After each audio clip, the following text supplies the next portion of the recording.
հարցեր է տալիս իր պաշտպանը խնդրեմ պարոն Շնորհակալություն հատորան խոշոր հաշվով մենադրանքը ձեզ հայտնի է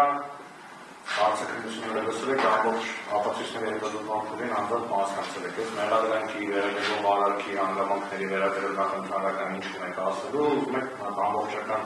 ձեր խոսքը ձևակերպեք դրանից հետո թե հարցեր բանան ես վերջի հարցը շատ ունի ոչ կարող եմ քիչ երկաշես շատ լավ դեպքում սկսեմ ուրեմն ասելու շատ բան կա ես երևի թե սկսեմ ամենակարևորից ուզենայի նշեի որ թե ապացույցների թե վկայներից հուսմունքների հարցաքննությունների փուլի ավարտից հետո ըստ իս առավել քան ակնհայտ երևում է որ ոչ ես ոչ իմ ընկերները չենք ունեցել որևիցե հանցավոր միտում տեղ չի գտել և առհասարակ մեր պլաններում երբևիցե չի եղել որևիցե օրենքի խախտում կամ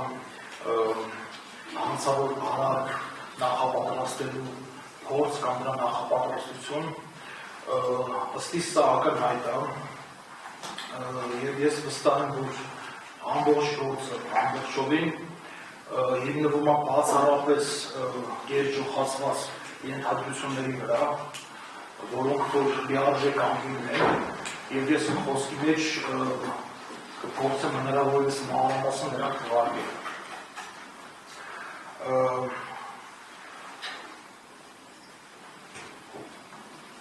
առհասարակ կա ասացվածք որ ենթադրությունները հնարավոր չի գցել գործին բայց փաստացի մենք տեսնում ենք հենց ամենասկզբից նախաքննական փուլի սկսելուց հետո որ տվյալ գործում ու առհասարակ ես գտնում եմ որ այսօրվա Հայաստանում ցանկության դեպքում պետությունը շատ հեշտ կամայական յուրաքանչյուր քաղաքացու կալանավորի առանց որևիցե հիմքերի և փաստացի մեր գործը դրա բանապացույցն է որ արդեն 30-րդ ամիսն է մենք գտնվում ենք կալանքի մեջ ու որևիցե ապացույց չկա հաշվի առնելով որ շատ մարդիկ կարող են խոսքերին կասկածանից վերաբերվեն որովհետև հանրության մեջ շնորհիվ մեդիայի առաջին կա տպավորություն որ մենք իրոք ինչ-որ հանցավոր բան ենք նախապատրաստել և որ մարդուն հնարավոր չի առանց հիմքերի կալանքի մեջ պահել առավել ևս տևական ժամանակահատված ես կթվարկեմ այն ուզում եմ ասեմ հանցավորության հիմքեր կամ ապացույցներ փաստել, բայց այդ եւ ոչ մեկը փաստ ապացույց կամ հիմք չի հանդիսանում։ Ես ուղղակի շարադրեմ այն մեղադրանքը, այն մեզ ներագրվող 100%-ով շինծու հորինված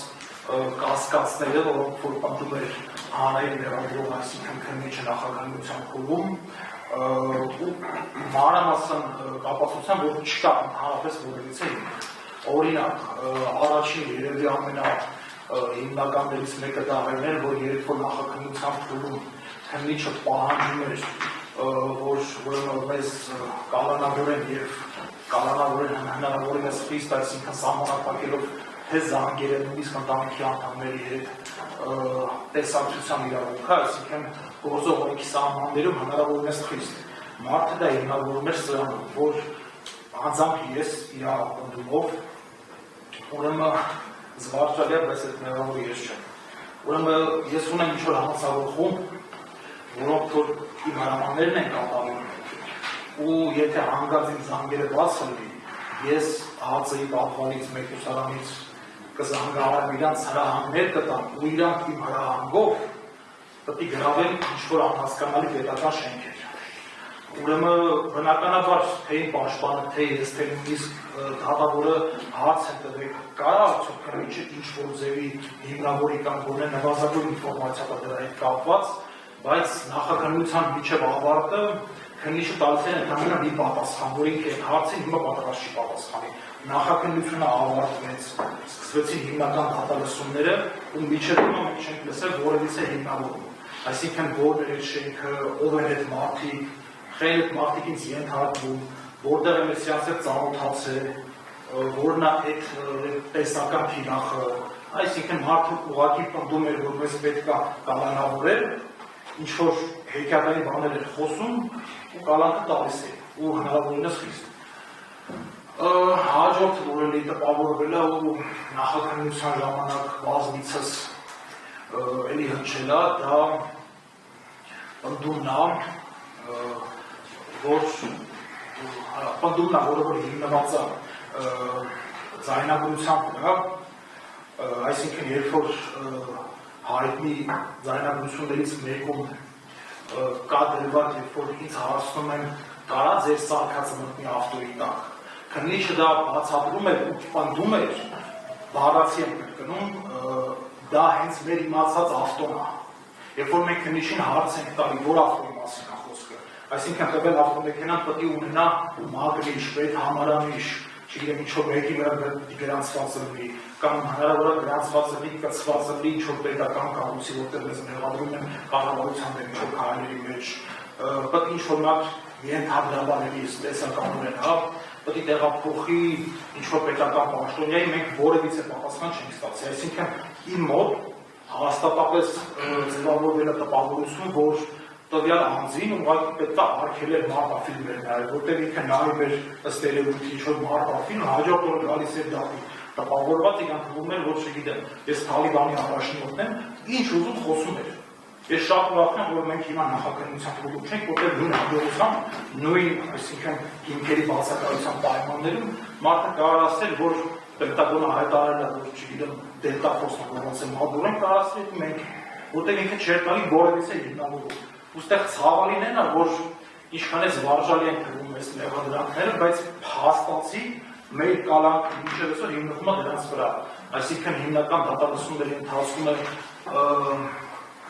սկզբից, ուրեմն եթե ճիշտ եմ հիշում, եղել է դատախազ Հովակիմյանը, որը որ ամեն կալանքի միջնորդության ժամանակ հողում էր կատարում քննիչի ասածներին, ուրեմն պնդում էր, որ քննիչ թվարկած այդ ակնհայտ օրինված պատճառները մնում են ուժի մեջ մինչև հիմա ու դրա հիման վրա մեր կալանքը պետք է շարունակվի։ Ամբողջ ուրեմն դատալսումների ընթացքում որևիցե մի անգամ չի եղել, որ դատախազը քննիչը դրանից բացի ինչ-որ նոր հանգամանք բերի, որը որ չգիտեմ, ենթադրենք նախկինում գործի մեջ չի եղել, կամ թեկուզ հիմնավորը իր նախկին ասածները։ Մի բացառությամբ, ես սա լավ հիշում եմ, իմ եղբոր հարցաքննության օրը ուրեմն դատախազ Հովակիմյանը վստահաբար պնդում էր, ուտեն շատ վստահացում էր, որ ինքը հաստատ կապացուցի, որ տվյալ ԱՓՍ-ն ապա մենք նախատեսել ենք օգտագործենք ինչ-որ անօրինական, այսինքն մեզ դերսաբերվող գործողությունների հետ կապված։ Ինքը դա պնդեց, մեզ էլի կալանք տվեցին, հիմա ինքը չկա, բայց դատախազ Հովակիմյանը տրամադրեց, իր մասին լավ կարծիք չունեմ, եթե ասել ենք պետք է կարող դա ապացուցի։ Տրամաբանորեն, եթե մարդը փոխանցել է իր գործը այլ հանրային մեղադրողի, ես ենթադրում եմ, որ տվյալ նյութը, որը հանդիսանում ապացույց է, երբ պետք է փոխանցած լինի իր հաջորդները, ովքեր որ հիմա շարունակում են հանրային մեղադրողի ծառայությունը կատարել, բայց ես վստահ եմ, եթե ես հիմա հարց տամ, եթե ինձ իհարկե հնարավորություն ընձեռվի հիմիկվա մեղադրողին հարց տամ, ինչ ապացույցների մասին է խոսքը, ինչ ինֆորմացիա կա տվյալ ԱԹՍ-ի մասին, բացի նրանից, որը որ դատարանում մենք արդեն ցույց ենք տվել, որ այնտեղ ընդհանրը պարոնատությունը մեր համարանոցի շինարարության տեսողությունն ա եղել, դրանից բացի ոչ մի բան չկա ու չի կարող լինի, բայց մարդը պնդել է, որ ինքը կապացուցի, ես դրան անհամբեր սպասում եմ։ Ու եթե ինքը դա չապացուցեց, ըլնելվեն հետևանքները վստահաբար, որովհետև մենք այս գործը համապատասխան կիսատ չենք թողելու, մենք այդ մարդը չենք։ Բացի դրանից, ուրեմն նախաքննության փուլում ես բնականաբար ունեցել եմ հիմնավորված անվստահություն դատարանի նկատմամբ, որը պայմանավորված է եղել թե արդեն կոմիս թվարկած հանգամանքներով, թե այլ հանգամանքներով, ես դրանց է կանադառնում։ Ուրեմն երբ որ սկսում է դատական հիմնական դատալսումները արդեն քննչական կոմիտեին գործը փոխանցում է դատախազության, անկեղծ ասած ես հույս ունեի, որ հացանը կփոխվի, այսինքն իմ մոտ անվստահության հիմքեր չեն եղել, բայց ես մտնում եմ դատարան, տեսնում եմ դատախազ Հովակիմյանին, ու իմ մոտ ներմասած զարմանք առաջանում իմ պարզ պատճառը, որ դատախազ Հովակիմյանը նախաքննության փուլում եղել է վերահսկող դատախազ։ Այսինքն այն ինչ որ ասում էր քննիչ կոնկրետ Սարոկյանը, ինքը իր ծառայության բերումով պարտավոր էր դա վերահսկել։ Այսինքն ինքը ուղղակի պետք է մարդուն ինչ-որ մի օր կանչեր, ասել ես ինչ ես խոսում։ Ես մարդիկ փափախով քուրդ չեն, ես բաղալու է իրենց համար պետք է պատասխան ուզեն, որտեղ սրա արդյունքում քո խոսածների արդյունքում մարդիկ չեն կարող խոսան իրենց ընտանիքի հետ, մարդիկ ապրում են 5 հոգով 20 քառակուսի մեջ, այս մարդիկ այն տեսակը չի, որ ուղղակի մոռանա անցնի։ Մենք պարանի վրից լիբասը չենք մոռացել, որ ասենք վերավ հիմա եղել է, մենք այդ կյանքում չենք կարող։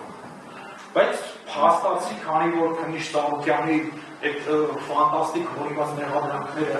ամբողջ նախաքննության ընթացքում շարունակվել են, ես առանց որևիցե ուրախության ցավոք սրտի կարամ փաստեմ, որ դատախազ Հովակիմյանը լինելով նախաքննական վերահսկող դատախազ ուղղակի չի կանխել այդ անհիմն ուրեմն գործողությունները։ Բացի դրանից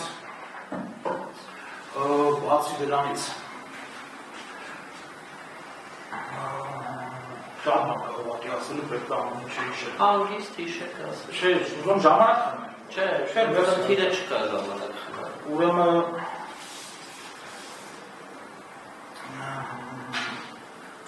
քանի որ ես նախաքննության վերաբերյալ, ուրեմն առաջին նիստը, որտեղ որ ես առաջի ուրեմն կալանքն են տվել երամսյա ժամկետով, տեղի ունեցել մեր ձերբակալության օրը, ու իմ համար լիարժեք անհասկանալի պատճառներով հանրային մեղադրողը,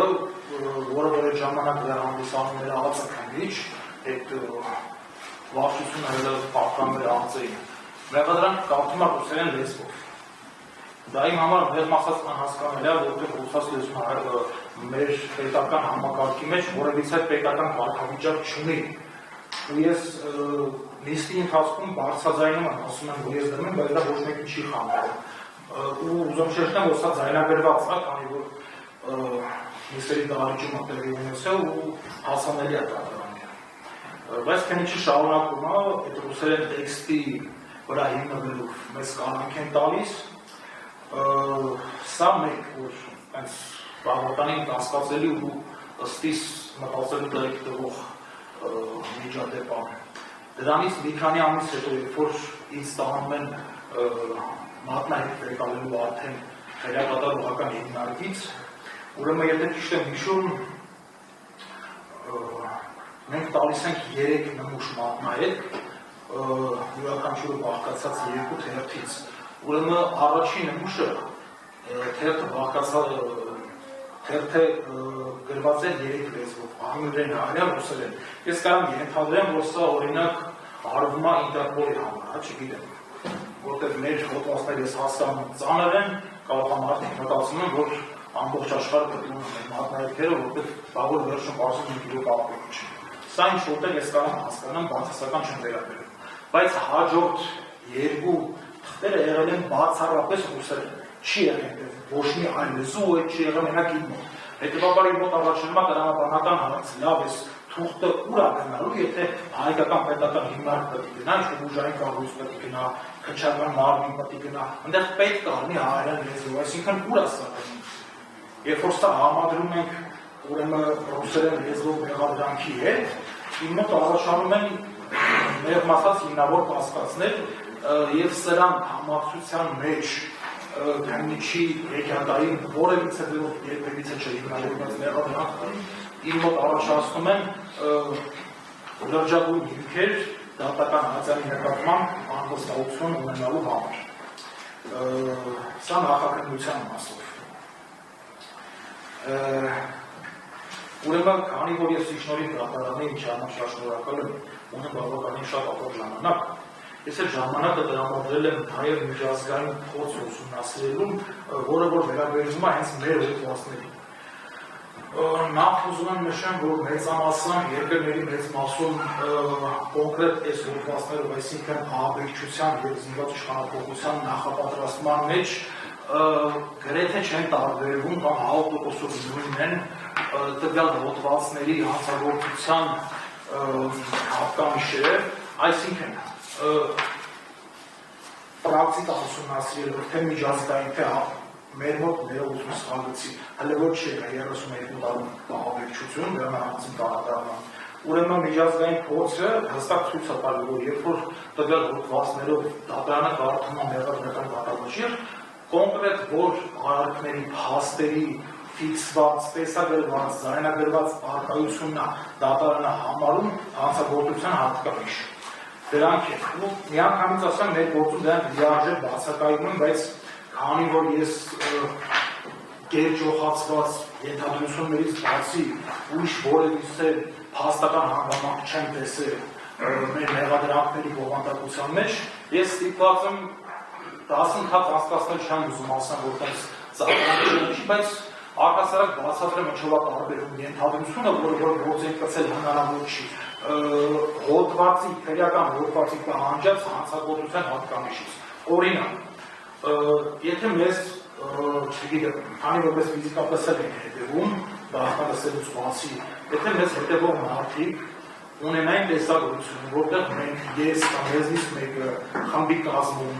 չգիտեմ, ավտոմեքենայի մեջ, թվենք ինչ-որ միակ պետական շենքի հարակից տարածքում,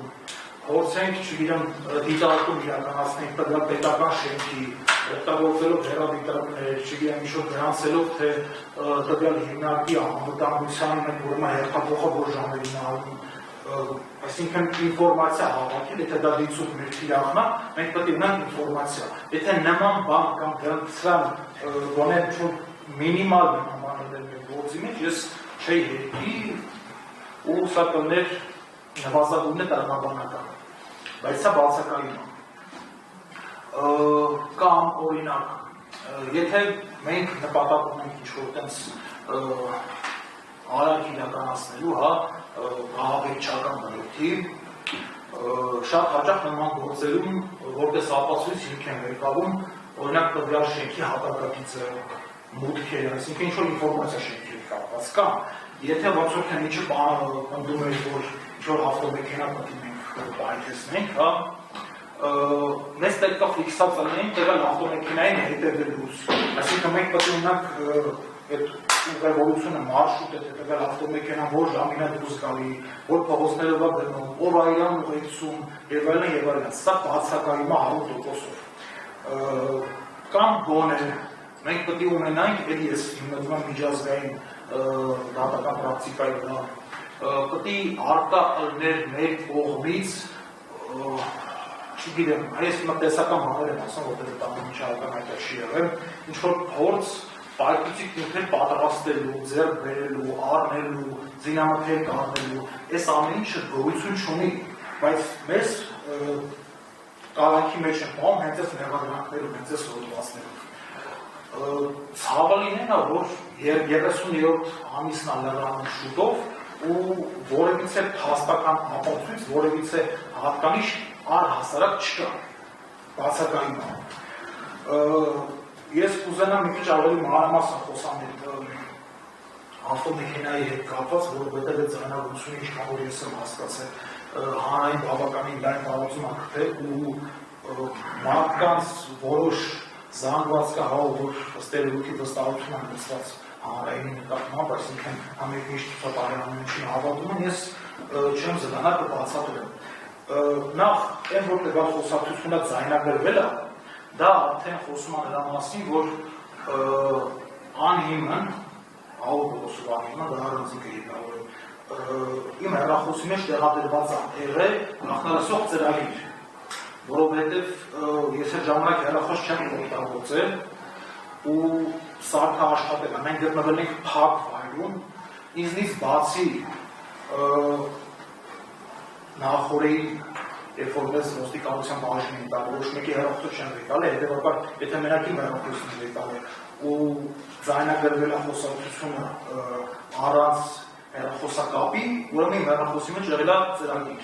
Սա խոսում է նրա մասին, որ վերահսկողների կողմից, այսինքն օպերատիվ աշխատակիցների կողմից վերահսկողությունը եղել է լիարժեք։ Մարդիկ, եթե ունեն իմ ծրագրի մեջ, իմ հեռախոսի մեջ դրած ծրագիր, իրանք վստահաբար գիտեն ես որ պահին որտեղ եմ, ով այն կողքը, ես ինչ եմ խոսում, սա լիարժեք վերահսկողություն է ու սրան գումարվում է ֆիզիկապես մեզ հետևելը, դա էլ է ուրեմն հայտ երևում ձայնագրությունները, որտեղ ձայնագրություն կա, որտեղ որ զգացում է հեռավորության վրա արած, այդ ձայնագրությունը մենք այդտեղ փորձել ենք լսել, չի ստացվել, երևացել է վարանքով ակտուր է նստում։ Այսինքն ես սրանից անում եմ եզրակացություն, որ մարդիկ մեզ լիարժեք հետևել են։ Մոտ առաջանում է տրամաբանական հարց, լավ, ես մա փորձում եմ հակառակողից խոսամ, ես չեմ սիրում, մենք դες մահացու ենք, մեզ իզուտեղը մեղադրում են։ Ենթադրենք, ես տեսականորեն թույլ եմ տալիս, որպեսզի օբյեկտիվ կարծիք կազմի բոլորի մոտ։ Ենթադրենք, ես չեմ տվել, որ ասեմ, ես ահաբեկի չեմ, չգիտեմ, ես հանցագործեմ եւ այլն, թույլ եմ տալիս բանը։ Հիմա, եթե ինձ այդ կարգի հետևում են նվազագույն եք ես տանի, այսինքն ֆիզիկապես հեռախոսի քարտը լսելով, հեռախոսի մեջ ունենալով ծրագիր, ու եթե ես ինչ-որ հանցավոր արարք եմ նախապատրաստում, լավ, խեք սպրաս է։ Այդ պայմաններում անխուսափելի գալու են բան, երբ որ ես, չգիտեմ, կփորձեի այդ իմ հանցավոր մտահոգությունը իրականացնել, այսինքն ես պետք է ինչ-որ մի հատ օր եկալ է ինչ-որ մի հատ իր զենք կամ զենքի նմանվող, պետք է ափուև գնալ ինչ-որ մի հատ թիրախի մոտ, այդ ժամանակ ինձ կզերպակալ էի, կապացույցները կլներ, վերնակուսիկ կբացեի, ընդեղ կլներ մի հատ, չգիտեմ, դեշեկա գնդացիր, ու կլներ ասենք այդ թիրախից ինչ-որ հեռավորության վրա, ասենք ես մարդը ուզում էր անել, ասենք ասենք հարց չկա, որնելեք լավ եկա։ Բայց փաստացի մարդիկ մեզ լիարժեք վերահսկել են, ձեր հակալել են ու որովից հապացույց չկա։ Ընդ որում միշտ հետաքրքիր, թե արդեն երևում է, որ գործը հստակ քաղաքական բնույթ ունի։ Մեզնից բացի կա ևս 4 նմանատիպ գործ, ոչ մեկի մոտ ասպես նա ցենք չեն գտել։ Ես արդեն այդպես զվարճալի է դառնում, որտեղ երբ որ օրինակ մտնում ես ոստիկանության YouTube-ի ալիքը, ամեն 3-4 տեսագրությունում հստակ երևում է, որ կամայական ինչ-որ ավտոմեքենա փողոցում կանգնացնում, բեռնախցիկ բացում են, այնտեղ կա ինքնազգիք, բեռնակ եղել են, որովհետեւ մեկի համար գաղտնիք չի, որ այսօր Հայաստանի Հանրապետությունում անօրինական մարտական զենքը առավել քան շատ ու հասանելի է, բայց 5 հոգի խումբ են բռնում, ամեն խմբում մոտավորապես 5-6 հոգի մեղադրյալ կա, ահաբեկի չեն բոլորը, ունեցել ինչ-որ այդպես շատ հեռու գնացող վտանգավոր նպատակներ, ոչ թե զենք չկա, արգելված ոչի բան չկա։ Այսինքն բռնել են որսորդական զենք, այն էլ հարթակով ու օրինական հաստատություններով ամեն ինչ։ Սա առնվազն տրամաբանական սրամասին ես առանցին ելիք խոսում, ինչ վերաբերում է ավտոմեքենային, ուրեմն խոսակցության ընթացքում ինձ հարց է տրվում, կարա արդյոք մեր սարքածը գնա մտնի ավտոյի տակ։ Ուրեմն նախ բացատրեմ տեխնիկական մասը։ Այն ինչ որ այսօր բավականին լայն կիրառվում է ռազմադաշտում, ու մարդիկ դրան ասում են ԱԹՍ։ Դա ուրեմն հեռակառավարվող ռազմատեխնիկայի ընդհանրապես մի տեսակ է, այսինքն ընդհանրապես այն մոդելներն են, որոնք որ թռնում են դրանից, բացի գոյություն ունի ստորջրյա դրոն, այդ կարող ենք ասել գոյությունի ջրային ու գոյությունի ցամաքային բավականին լայն տարածում ունի։ Այսինքն հարցը եղել է հետևյալը տոմանդակային առումով, արդյոք մենք պատրաստում ենք կամ արտադրում ենք ցամաքային տեսակի ԱԹՍ դրա մեջ որևիցե օրենքի խախտում չի կատարվում։ Բացի դրանից ես չեմ թաքցնի այդ խոսակցության մեջ էլ եմ ասում, որովհետեւ հանցավոր բան չկա, մենք մարդուն ենք մտածելու, այդ խոսակցությունը տեղի է ունենում Մկրտչյան Սերգեյ Լևի մեջ, ես ուզում հիշեցնեմ, որ այս մարդը իր ուրեմն անցած ճանապարհով մարտական, ծառայողական կրթությամբ ինքը փաստացի պրոֆեսիոնալ դիվերսանտ է։ Ինձ հետաքրքիր է, որտեղից է մարդկանց մոտ առաջանում հարց, որ այդ ավտոմեքենան առհասարակ կապ ունի Հայաստանի Հանրապետության միջազգային ճանաչված սահմաններից ներսի հետ։ Այս մարդու համար ավտոն ու իմ համար շատ հաճախ կարող է լինի, չգիտեմ, Եվլախի ուղղությամբ մի հատ ուղղալ, որը որտեղ կողմակ շնամու հասնակացը կամ ռազմամթերք։ Այդ ավտո ասվածը ոնց են կարացել կապել, չգիտեմ, ինչ-որ պետական պաշտոնյայի հետ կամ ինչ-որ ահաբեկչության հետ։ Չէ, հիմա իրաց։ Արի հետ։ Ուրեմն այսինքն խոսքը գնացել է ուղղակի ցամաքային ԱԹՍ-ի մասին, որը որ իմ կողմից ստացվել է մերժում, զուտ որտեղ մենք հենց դրան չենք ասել, բայց մենք հաստատ դա անելու ենք անկասկած։ Ուրեմն այդ ավտոյի մասով։ Ինչը վերաբերում է հա միած sense փոքր դրվագ է ներկայացնեմ, որովհետեւ մարդկանց մոտ ավելի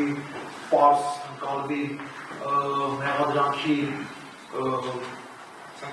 Միշտ օգտագործան, որ համ չվիրավորել, համ ճիշտ նկարագրեմ, էլի ուղղակի անորոշ բովանդակությունը մեղադրանքի։ Ուրեմն էլի շեշտում եմ ձայնագրված այս ամեն ինչը հասանելի է դատարանին, երբ որ խոսքը գնաց ինձ պատկանող օրինական հրազենի մասին, ուրեմն քննիչը պնդում էր, որ ես պլանավորել եմ ու իմ զենքը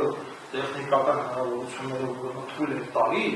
որ ես դրանով ինչ-որ պետական շենք գրավորեմ։ Ուրեմն ես պաշտոնապես հայտարարեմ, եթե ես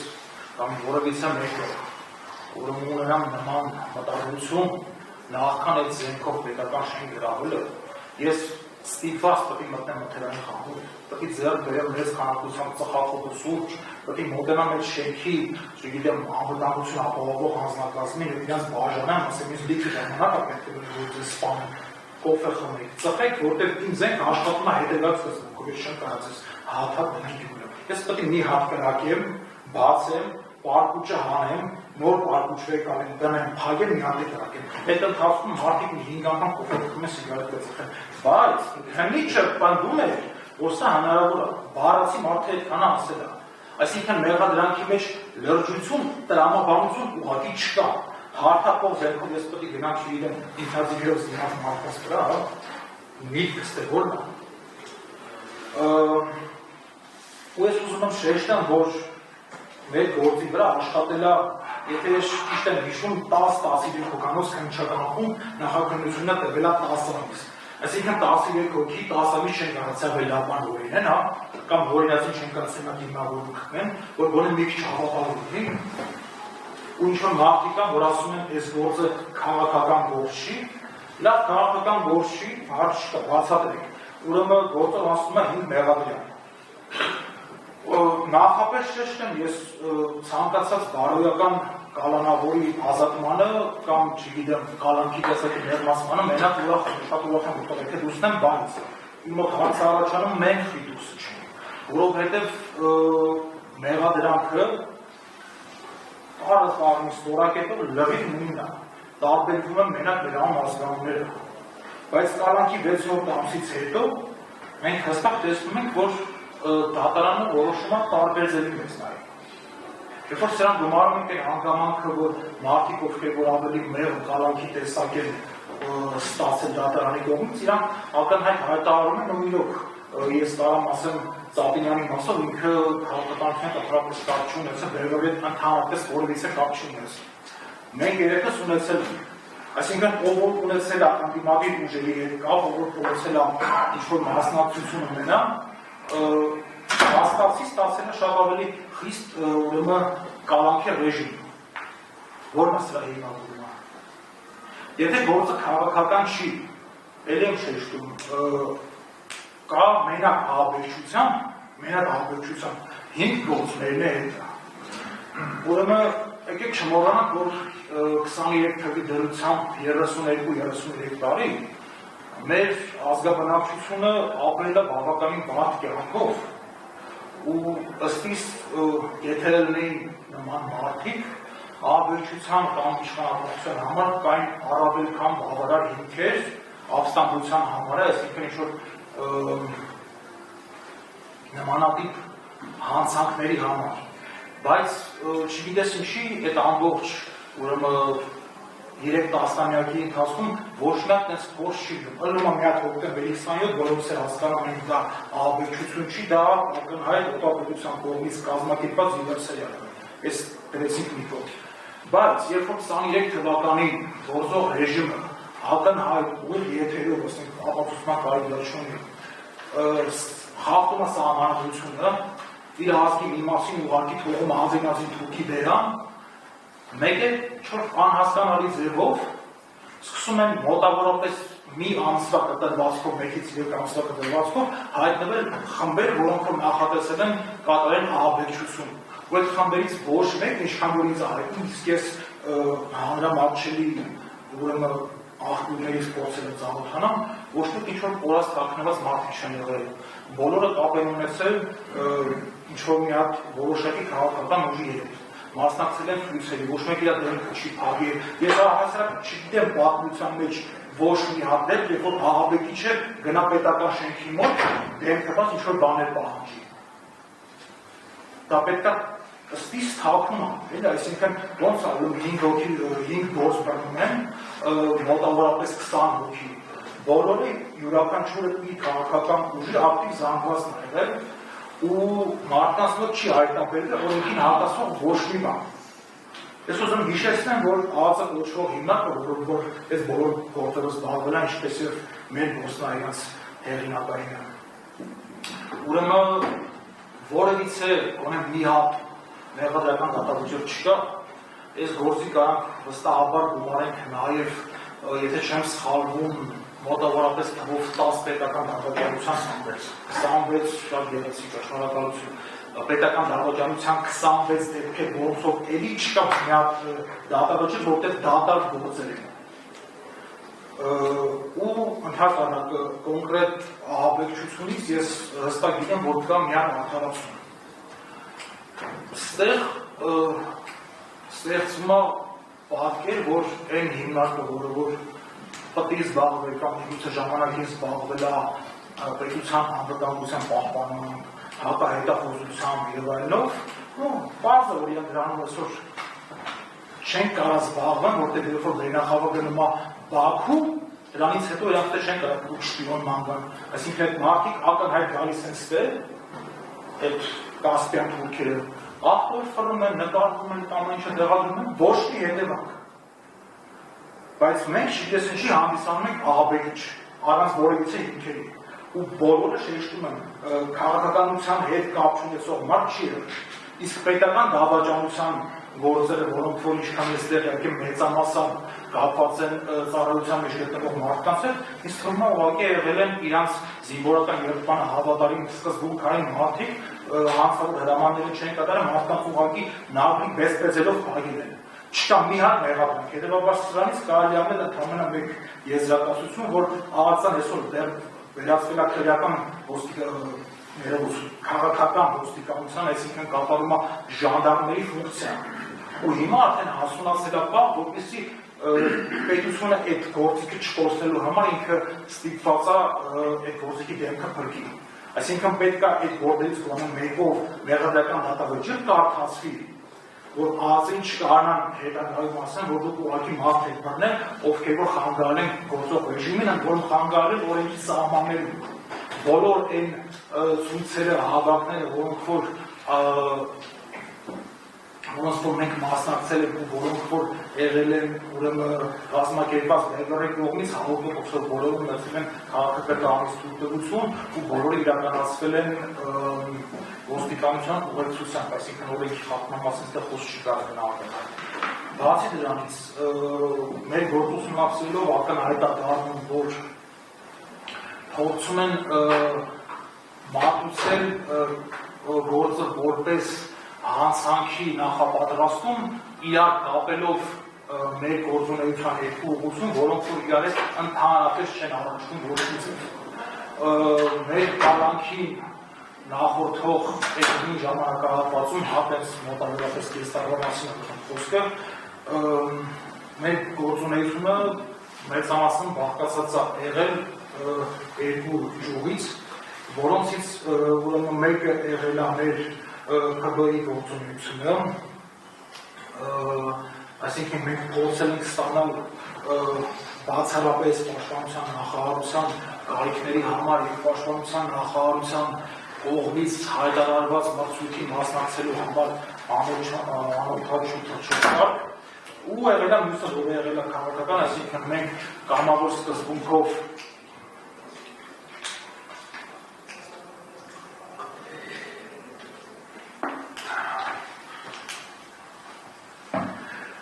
Այսինքն մենք կամավոր սկզբունքով փորձել ենք մեր հնարավորությունների սահմանում աջակցել այն քաղաքական ուժին, որի գաղափարները կիսել ենք, բայց ես ուզում եմ ևս մեկ անգամ շեշտել, որ երկու այս մեր գործունեության ուղղությունները որևիցե ձևով փոխկապակցված չեն, ես կարող վստահաբար ասեմ, որ բնորոշ առհասարակ տեղյակ չեն եղել, որ մենք արտասենք սարքում, ու մեր ՀԲ-ի անդամների մեծ մասը չի իմացել, որ մենք գնում ենք ցույցերի։ Այսինքն այս երկու գործողությունը իրար կապելը ուղղակի արհեստական է, ոնց որ նաև արհեստական է ուրեմն ձայնագրություններից ակնհայտորեն բավականին զգալի դրվագներ հանելը, ձայնագրությունները միանշանակ մշակված են, մեր խոսակցությունները տեղերով փոխված է, սա փաստ է, այն մարդիկ, ովքեր որ զբաղվել են օպերատիվ հետախուզական միջոցառումների իրականացմամբ, իրանք ակնհայտ խաբել են դատարանին, որտեղ դատարանը այսօր հասանելի չի ձայնագրության օրիգինալ տարբերակները։ Դա միանշանակ փաստ է, որտեղ ժամանակային առումով, օրինակ մենք օրվա ընթացքում չի մեր 90%-ը կոնկրետ Մարգարիտ Աշոտը ու ես քննարկել ենք, ունեցել ենք բազմաթիվ քննարկումներ կոնկրետ նրա վերաբերյալ թե մենք ինչ ենք անում վերբերում, այսինքն խոսքը գնում է մասնագիտական հանձնաժողովների մասին, դրա մասին միակ բառ չկա գործի մեջ, որովհետև եթե դա ըլներ, կամ ըլներեմ, որ օրինակ ես ունեցել եմ ցանկություն, ունեցել եմ միտք ինչ-որ ձևի Արցախ օգնություն ուղարկելու, հələ այն ժամանակ, երբ որ ամենայն դեպս մենք տես գիտենք, որ Քարվաճարի շրջանում քողը իր անձնակազմի հետ չէր հանձնում, մենք մտածում ենք ոնց կարող ենք դա ուղարկել, բայց եթե հանգած այս դրվագը ձայնագրության մեջ ըլներ, ամենով ցույց տան, բարդ է մեր մարդկանց համոզել, որ գիտեք ինչպես մարդիկ ահաբեկի չեն։ Առհասարակ տպավորություն է մոտ ըստ իս բավականին հիմնավոր կազմվում է այն ուրեմն լույսի ներքո, որ եղել է հրահանգ պատրաստել տեսանյութեր, որոնցով կարելի է մարդկանց վրա բնակչության այն ակտիվ զանգվածի վրա, ովքեր որ պատրաստ էին, ունակ էին, էլի շեշտում եմ, որևէ սահմաններում մասնակցել տարատեսակ ցույցերի, այդ մարդկանց ուղղակի վախացնել, որտեղ երբ որ մարդը հեռուստատեսությամբ դիտում է ինչ-որ մի հատ տեսագրություն, որտեղ որ տեսնում է երկու հատ չի են ինչ-որ ռազմական համազգեստ, որը որ բոլոր ունենա, որ մասնակցել է, ուտի գաղտնի չի ուտել, չկա ունի խախտում, ունեն երկու հատ չի են ինչ-որ որսորդական զենք, մի քանի հատ չի են ինչ-որ բահական հեռադիտական նացիա, մարդկանց համար ակնհայտ է դառնում, որ նման հիմքերը, այսինքն հիմքերի լիարժեք բացակայությամբ կարող ցանկացածին կարող փակել։ Կարող մտնենք ասեն, երբ այդ փոխհանոցային դանակը դու նրա համար չես գնել, որ չգիտեմ, կանաչի դերես, պետք է մարդ սպանել դրա համար։ Այսինքն հիմքերի լիարժեք բացակայություն է։ Այսինքն մենք փաստացի տեսնում ենք, որ ուղղակի փորձում են ժողովրդին ճնշեն նմանատիպ գործերը, որ մարդիկ ուղղակի վախենան աջակցեն ինչ-որ քաղաքականություն կամ դուրսգան ցույցին ու ցավալին է, որ դա ստացվել է, որովհետև Տավուշի դիրքերի նվիրելուց հետո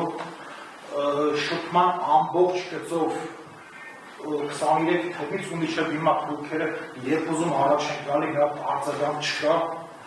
Մեղրի ճանապարհը փաստացի տրվել է, այսինքն մարդկանց ոչ մեկ չի հարցրել, մարդիկ կողմ են, թե չէ սուվերեն տարածք, այսինքն երբ որ ասում են այդ թրիփական Մեղրի ճանապարհը, մարդկանց մոտ տպավորություն է, որ եթե տվյալ ճանապարհը հասնում է Հայաստանի Հանրապետության սահմանը, որը մենք պարտավոր ենք այդ ճանապարհը մեկին տրամադրենք, բայց օրենքի տեսանկյունից դա Հայաստանի Հանրապետության սուվերեն սեփականությունն է, տարբերություն չկա եկել Երևան Սևան հայրուղի թե չէ։ Ասենք ով կտեղավորվի բարոյապես նրա մեջ, որ օրինակ միջազգային, չգիտեմ, Միացյալ Նահանգներում գրանցված ինչ-որ մասնավոր անվտանգության կազմակերպություն գրանցված ազգությամբ թուրքեր կամ կայնեն Երևան Սևան տրասի վրա, ում ուզում են կայնացնեն ստուդիա։ Ես չեմ ասում, որ դրան ինչ մենք կարա համաձայնվի։ Բայց մեղրի մասով մարդիկ ոչ թե համաձայնվել են, մի հոգի ցույցի դուրս չեկավ։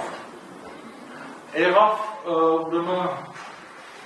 Սրբազանի հանրահավաքները Տավուշի դեպքերից հետո ընդհանրը մասնակցել է, եթե չեմ սխալվում, մոտավորապես 100,000 հոգի, դա մեղմացած շատ քիչ է, դա չնչին թիվ է, որտեղ եթե համատում ենք Արցախի նվիրումը, Տավուշի դռները բացումը ու առհասարակ այս բոլոր որոշումները ակնհայտ է դառնում, որտեղ պետք է լիներ նվազագույնը 500-600 հոգի մարդ, 500-600,000 մարդ,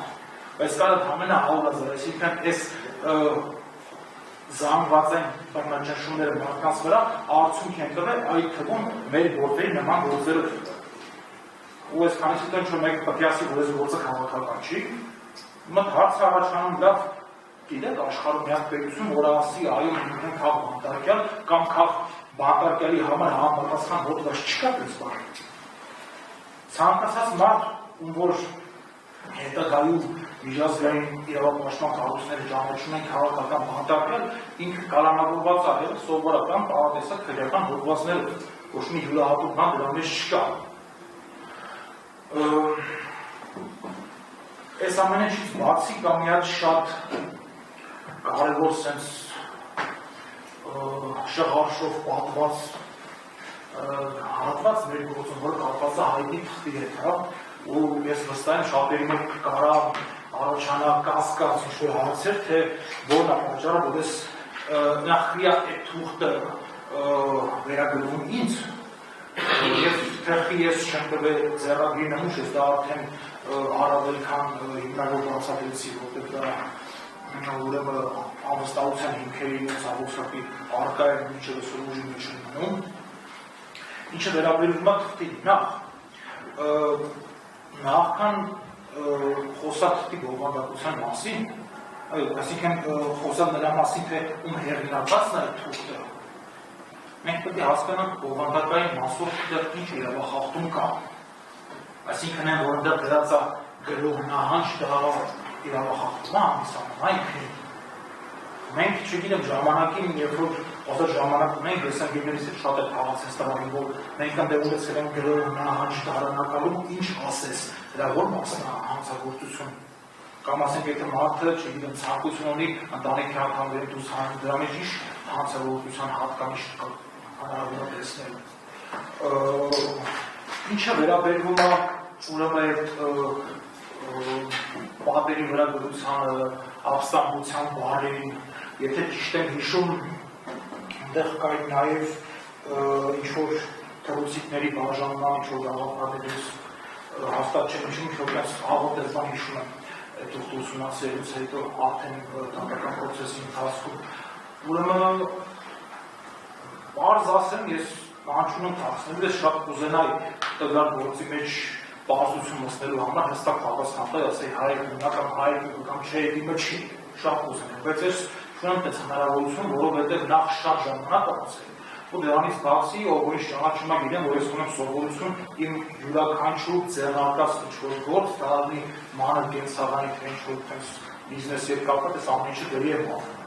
Ու այս խոսքերից որպես ապացույց էլի կա մի հատ, այս անգամ արդեն տեսանելիություն, որ էլի վստահ եմ կարա հասանելի դատարանի համար, խուզարկության ժամանակ մեր տանը,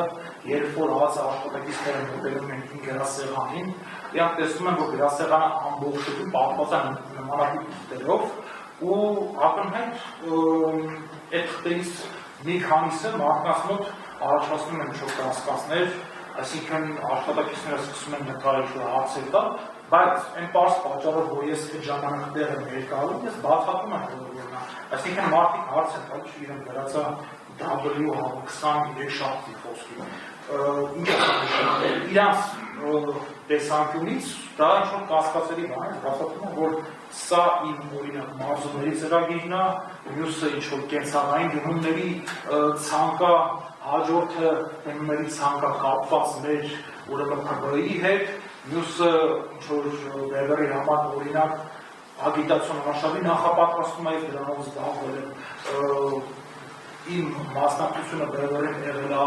ուրեմն մարքեթինգի ագիտացիայի գովազդի իմաստով, որովհետև ես համապատասխան արտադրական գործ ու բնականաբար կան բավականին մեծ քանակությամբ նմանատիպ նյութեր։ Երբ որ ես բացատրում եմ տեղով մնացած աշխատողներին այդ ամեն թղթի բովանդակությունը, մարդկանց հարցերը հաստատի սպառվում են, այսինքն իրենց կասկածները փարատվում են, որովհետև այդ թղթերից եւ ոչ մեկը մարդիկ գործին չեն գցում։ Եթե կասկածներ պետք է որ գցել են, դրա համար բացի սրանից էլի թղթի հետ կապված բավականին հաջող է ստացվել, որ թղթը վերագրվում է ինձ, բայց քրեն աշխատում է, ոնց որ մի գործողությամբ երկու հատ խնդիր է, էս էլ է շատ տարօրինակ։ Ես վստահաբար չեմ կարող ասեմ, որ իմ հեղինակացն է, ես խիստ կասկածում եմ, որ ես այդ որից է կապում եմ, ինչը վերաբերում այն ձեռագրին, իմ ձեռագիրը գրեթե տպապարի մոտի ձեռագիրը, 5-րդ դասարանի աշակերտն է կարել ձեռագիրը կրկնօրինակի ու ցանկացած բանների իբրաթերի մանրից։ Բացի սրանից, ուրեմն էլի այդ թղթի հետ կապված ես զուտ բովանդակությունը նայելով կարամ ենթադրեմ դատարանի օգնելու համար, որ ուրեմն, այսինքն ոչ թե ենթադրեմ, ես կկիսվեմ միակ, մտքով, որ ժամանակը հատվածում եղել է, այդ թղթի հետ կապ ունի, թե կապ չունի, արդեն դատարանը որոշի։ Ուրեմն 23 թվականին, երբ որ տեղի ունենում Արցախի բլոկադան, ես իմ ընկերներին ունեցել ենք բազմաթիվ զրույցներ, քննարկումներ, թե ոնց կարելի է Արցախի մարզի բնակչությանը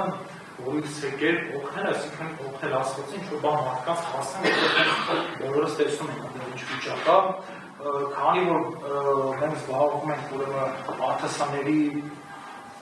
արտադրությամբ եւ ես ունեմ որոշակի պատկերացում,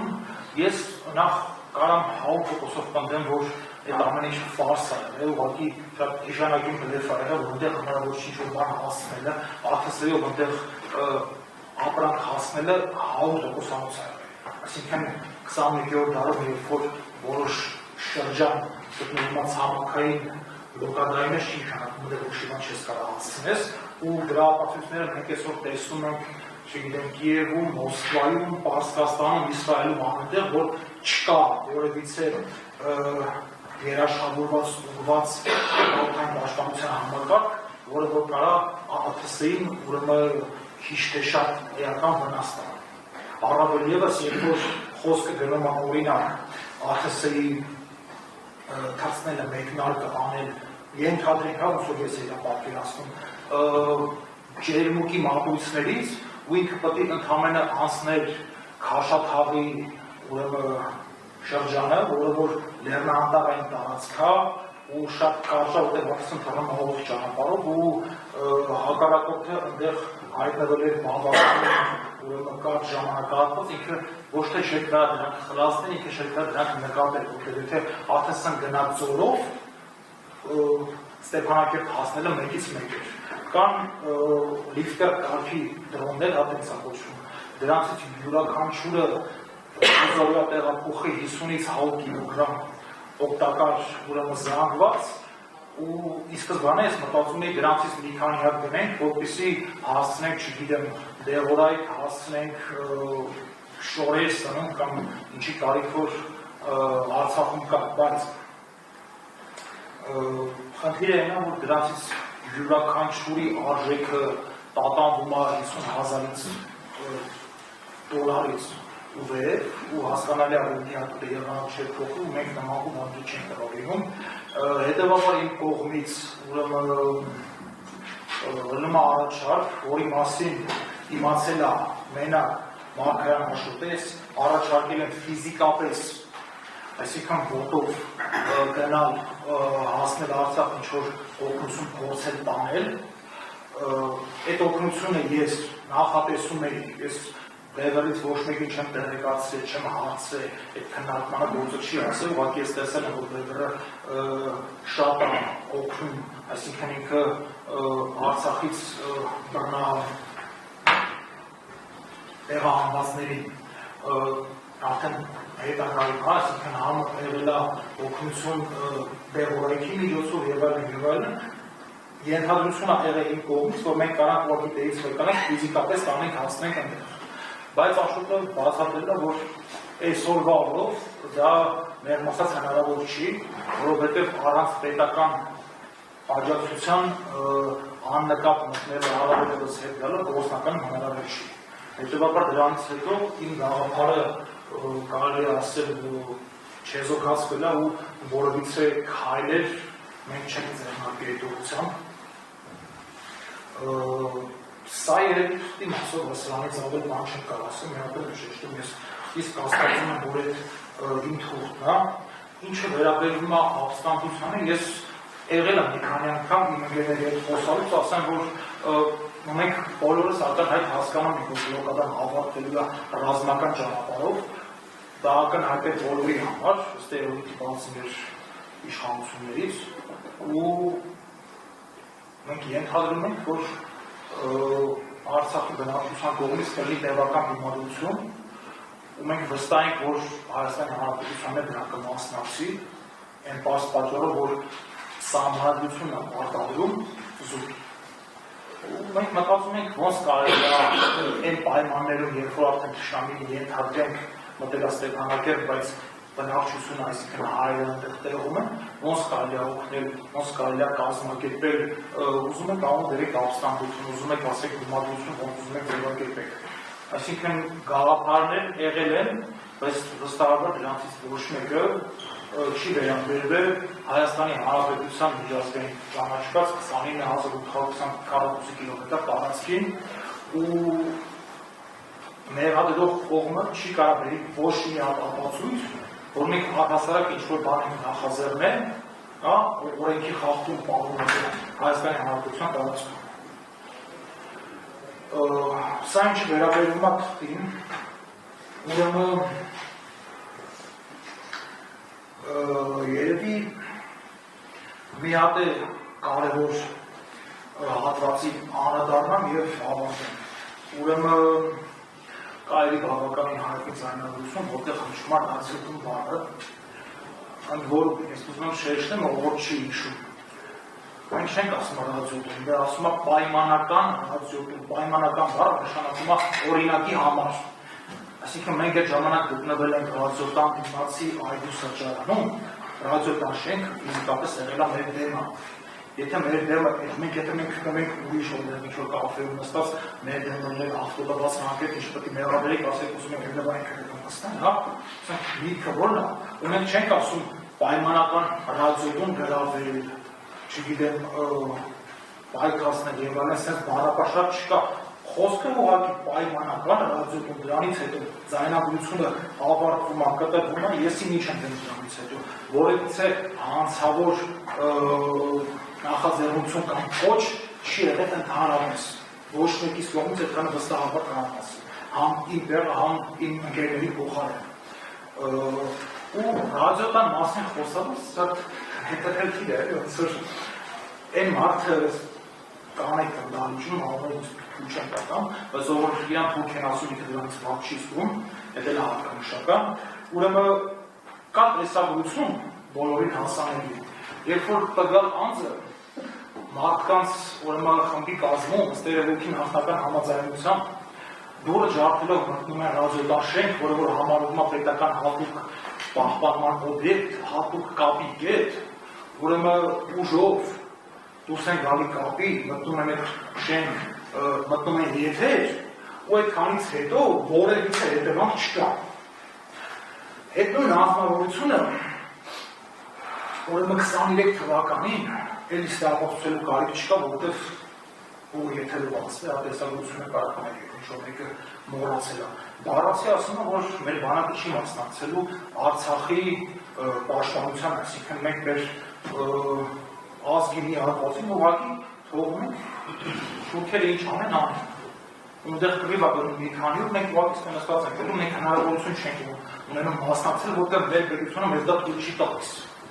Չնայած այդ հայտարարությունը, որ բանակը չի մասնակցելու, ուղիղ խախտում է համ այն ժամանակ, համ մինչև օրս գործող սահմանադրությունը, որտեղ որ հստակ նշված է, որ Հայաստանի Հանրապետությունը պարտավոր է, ոչ թե Հայաստանի Հանրապետությունը կարելի է, եթե հավեսը տա, կարա իրան թույլ տա, պարտավոր է ապահովել Արցախի բնակչության անվտանգությունը եւ Արցախի մարզի տարածքային ամբողջականությունը։ Չկա ստե իրավախախտում, ռադիոդա մեջ չկա իրավախախտում, դուք դրա մեջ մեզ եք մեղադրում, դատարան եք, դուք պետք է անկախ եք, չէ՞։ Բայց փաստացի այդ նույն մարդը, որ եթերով հրահանգակվել, դատարանները շրջափակելու ու այդքանը արվել մի խումբ մարդկանց կողմից։ Եղել է դրա միայն հետևանք։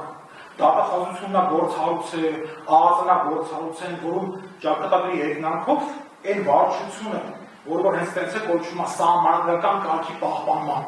որոշի բան չի արել, մեզ է ձերբակալ է։ Ինչի համար որ մենք փորձում ենք Արցախ օգնություն հասնենք, լավ արել եք հերնեամիցած, բայց իրենք դեպքերով բան չունեք անելու, երդում եք դրես զինվորական, թե վախում եք։ Այսինքն 18 տարեկան երեխան չի վախում, ոստում կռիվ կա մահանը չի փախնում դիրքից, իսկ մեր ուսադիր կրող մարդիկ համազգեստով ակնհայտ իրավախախտումը տենում են, որ ապացուցման կարիք չունի, բայց վախում են գործառույցեն։ Ու այդ վախի պատճառով այդ մարդիկ այսօր ուզում են էլի մնալ իշխանության։ Պետք չի իմնել ինչ-որ կոնսպիրացիաների դիրքը, որ Պուտինը զանգել է Տրամպն ասեցին, ինչ չես դրանում ինչ շատ պարզ է ու ակնհայտ է։ Այն մարդիկ, ովքեր իրենց ծառայության բերումով պետք է ապահովել օրինականությունը, ովքեր որ երբում են տվել ծառային օրենքի ու ազգին, դա չեն անում, իրանք ծառայում են ռեժիմի շահերին, ու այդ ռեժիմը մենք բոլորս տեսնում ենք ծառայում է պրյամո թուրքերին, ուրիշ ոչ մեկին։ Այդ նշանակում է, որ դուք ծառայում եք թուրքին ծառայող եք։ Դասեք որտեղ այլ հարցերում եք ձեր պաշտպանելու չկա։ Դե բաշխում եմ հավելացնելու հարցերի պատասխանելու ցանկություն այսքանից հետո ես չունեմ։ Հարցերին պատասխանելու դա ձեր իրավունքն է, ըստ հերթականության մյուս հարցաքննությունը պետք է իրականացնենք Աշոտ Մարգարյանինը, սակայն դատարանության մասնակիցներին հայտնեմ, որ խափանման միջոցի հարցում են քննարկելու մեկ այլ դատական երաշխիքների վարույթով երկարաձգելու հարց, ուստի այսօրվա դատական նիստը պետք է հետաձգել Աշոտ Մարգարյանին հարցաքննել հաջորդ դատական նիստում։ Եկեք նիստի օրը որոշենք, մոտ օր կարող ենք դնենք իմ կարծիքով։